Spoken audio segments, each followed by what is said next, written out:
Assalamualaikum warahmatullahi wabarakatuh. Kepada anak-anakku, materi kali ini kita akan membahas mengenai berpikir komputasi atau computational thinking. Mari kita simak pembelajaran kali ini dengan menyaksikan beberapa gambar dan materi-materinya. Tujuan pembelajaran materi ini adalah peserta didik dapat menganalisa permasalahan yang kompleks menggunakan computational thinking dengan metode dekomposisi, pattern recognition, abstraksi, algoritma secara penulisan pseudocode, serta dapat membuat flowchart.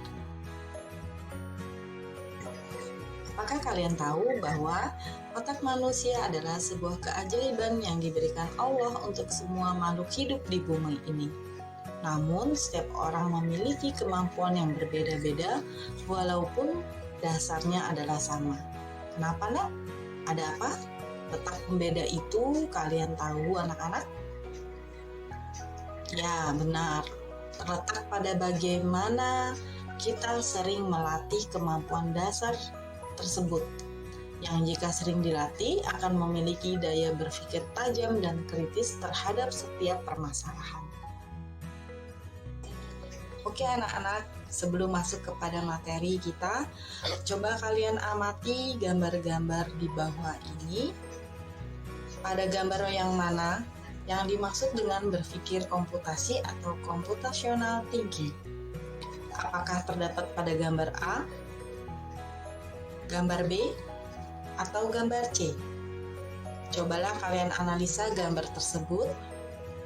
Setelah ini baru kita masuk kepada materi. Ibu akan tanya satu persatu atau random dari analisa. Apakah itu computational thinking? Computational thinking adalah sebuah kemampuan berpikir untuk menyelesaikan suatu permasalahan secara menyeluruh, logis, dan teratur. Berpikir komputasi adalah teknik pemecahan masalah yang sangat luas wilayah penerapannya. Bukan hanya untuk menyelesaikan masalah seputar ilmu komputer saja, melainkan juga untuk menyelesaikan berbagai masalah di dalam kehidupan sehari-hari. Jadi, mari anak-anak kita mempelajari computational thinking dengan berdasarkan apa yang telah disampaikan tadi. Berpikir komputasi memiliki dua definisi yang bisa dipakai, ya nak ya, yakni apa? Computational thinking adalah cara proses dan metode berpikir yang tidak ada sangkut pautnya dengan teknologi. Ya, tanpa teknologi bisa dikatakan dengan computational thinking. Kemudian yang kedua, computational thinking adalah cara pemecahan masalah yang disusun untuk bisa menyelesaikan dan diterapkan oleh komputer dan manusia. Seperti itu ya. Baiklah anak-anak, sekarang kita mempelajari mengenai 4 metode yang digunakan untuk berpikir komputasi, meliputi decomposition atau dekomposisi, pattern recognition atau pengenalan pola, abstraksi, dan terakhir algoritma. 4 metode ini biasa digunakan oleh seorang pemrograman ya, atau bisa juga digunakan kita untuk memecahkan suatu masalah.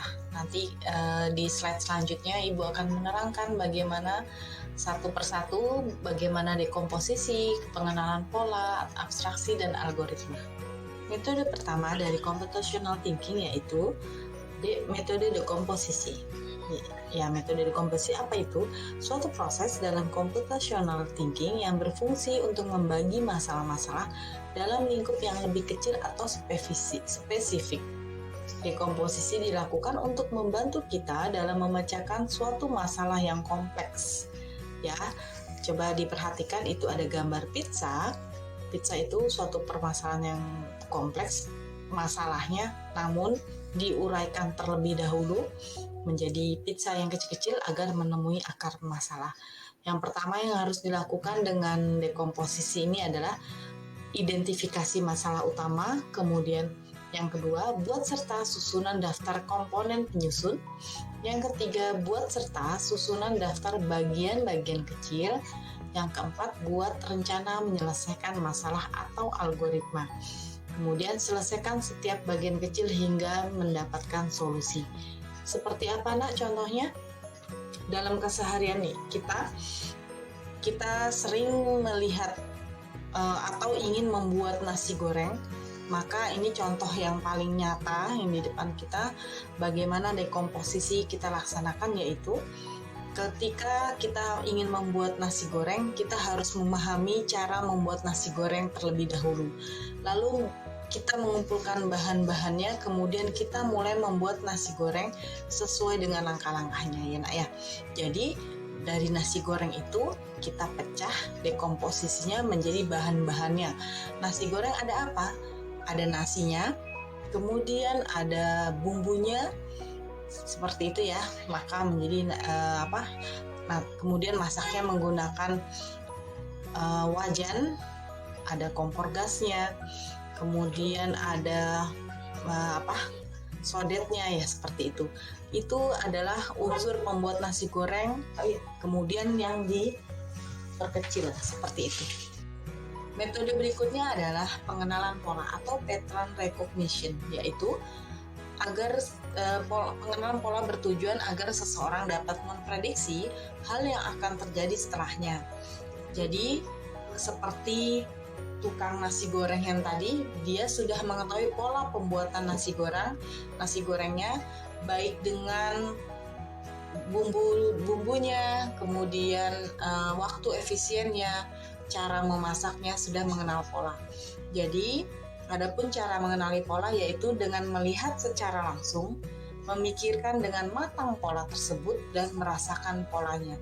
Jadi nanti di bagian metode ini kemampuan untuk melihat persamaan atau bahkan perbedaan pola sangat diasah. Contohnya yang di depan kalian ini ada gambar merah, kuning-kuning, merah, kuning-kuning. Maka seseorang akan mengetahui polanya itu merah dilompati oleh kuning 2, merah lagi dilompati oleh kuning 2. Seperti itu nak. Oke anak-anak, selanjutnya kita mengenal metode abstraksi, yaitu adalah melakukan generalisasi dan mengidentifikasi prinsip-prinsip umum yang menghasilkan pola dan keteraturan tersebut. Tadi kita melihat cara pembuatan nasi goreng dengan dekomposisi, kemudian kita lihat polanya, bagaimana membuat nasi goreng berulang. Kemudian yang ketiga yaitu nasi goreng tersebut bisa dibuat abstraksi, maksudnya yaitu seseorang akan melihat mengumpulkan submasalah dari hasil dekomposisi tersebut. Contohnya, kita akan mengetahui bahwa nasi goreng ini dimasak di kompor gas tanpa kita mengenal terlebih dahulu, tapi ini adalah generalisasi prinsip-prinsip umum atau fokus pada masalah yang penting ya nak ya. Jadi langkah-langkah dari proses abstraksi yaitu mengumpulkan submasalah dari hasil dekomposisi, kemudian menentukan skala kebutuhan dari submasalah tersebut terhadap beberapa besar dampak dari masalah tersebut terhadap masalah yang kompleks. Jadi abstraksi ini sebenarnya muncul karena terbiasa sudah mengenal dekomposisi dan pengenalan polanya. Begitu ya. Nanti kita lanjut ke metode terakhir yaitu metode algoritma. Berikutnya anak-anak kita akan belajar mengenai metode algoritma. Nah, metode algoritma itu pengertiannya apa sih? Yaitu suatu metode khusus yang tepat dan terdiri dari serangkaian langkah yang terstruktur dan dituliskan secara matematis yang akan dikerjakan untuk menyelesaikan suatu masalah dengan bantuan komputer. Jadi, berdasarkan definisi ini, dapat dikatakan algoritma merupakan langkah penyelesaian suatu masalah yang menghasilkan solusi dalam bentuk program komputer. Namun penting diketahui bahwa algoritma tidaklah tergantung oleh suatu bahasa pemrograman tertentu. Artinya, suatu algoritma harus dapat diwujudkan oleh bahasa pemrograman komputer apapun. Ini adalah pengetahuan dasar terlebih dahulu agar kalian mengetahui apa itu tentang algoritma. Lihatlah dua bentuk penulisan algoritma. Yang pertama adalah pseudocode, yaitu sebuah deskripsi atau ringkasan tingkat tinggi dari algoritma pemrograman komputer dengan konvensi struktural. Yang kedua, flowchart, yaitu bagan yang memperlihatkan urutan dan hubungan proses dalam suatu program. Ada 3 struktur yang membentuk sebuah pseudocode, yaitu yang pertama adalah bagian judul. Bagian judul senantiasa diawali oleh kata program, kemudian diikuti oleh nama algoritma. Yang kedua adalah bagian deklarasi. Bagian ini digunakan untuk mendefinisikan atau mendeklarasikan variabel yang dimiliki oleh algoritma. Kemudian yang ketiga adalah bagian isi. Bagian isi dapat dikatakan bagian utama di mana jalannya sebuah algoritma. Terdiri dari sekumpulan perintah algoritma. Perintahnya pun harus berurutan, kondisional, ataupun perulangan. Sekarang kita mempelajari contoh dari pseudocode. Di sini ada sebuah segitiga memiliki ukuran sebagai berikut. Alasnya 25, tingginya 30. Yang dicari apa? Hitunglah luas segitiga tersebut dengan menggunakan pseudocode. Seperti penayangan tadi, yaitu selalu diawali dengan judul. Nah, di sini judulnya adalah program hitung luas segitiga. Kemudian yang kedua, kita harus mendeklarasikan. Deklarasinya apa? Yaitu variabelnya luas, alas, dan tinggi. Kemudian ada algoritmanya. Algoritmanya apa? Itu yaitu alas 25 ukurannya, kemudian tinggi juga 30. Maka kita akan menghitung luasnya setengah kali alas kali tinggi. Ini adalah contoh sederhana. Kalian bisa mencari sumber-sumber dari buku informatika atau soal-soal dari internet mengenai menghitung luas bangun datar ataupun bangun ruang. Di dalam flowchart ada berbagai simbol dengan nama dan fungsi yang berbeda-beda. Jangan sampai kita salah memahami karena bisa berakibat fatal, sehingga flowchart kita akan salah.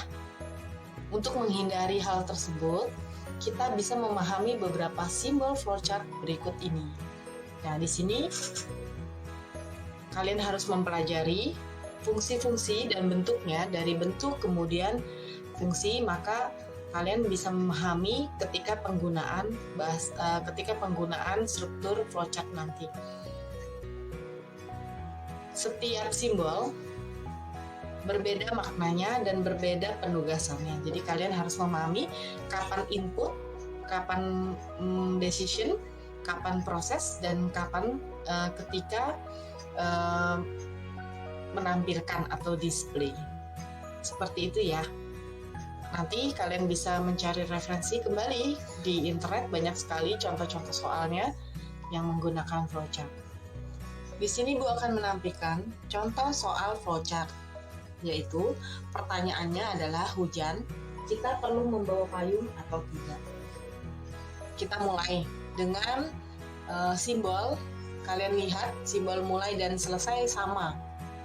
Ya, di situ ada aturannya seperti tadi Ibu sudah tampilkan. Tinggal kalian mempelajari nanti fungsi-fungsi setiap simbolnya.